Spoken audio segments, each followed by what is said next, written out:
Welcome to the FOTRIC 340 unboxing demonstration video. We will show you what the FOTRIC 340 package contains and what they do. Open the delivery box.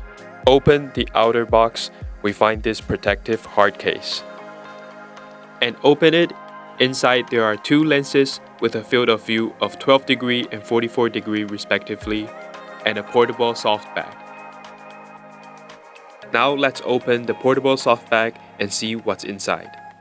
A thermal camera, two spare batteries, a charging base, a white accessory box, a transparent accessory bag, and a documentation bag. In the accessory box, there are power adapters and plugs compatible with different countries. In the transparent accessory bag, we find a USB Type-C cable, an HDMI cable, a spare wrist strap and its holder, an SD card reader.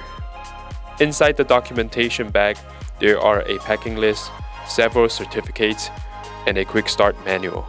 Open the side pocket. Inside there is a shoulder strap, hooking the loop on both sides of the bag.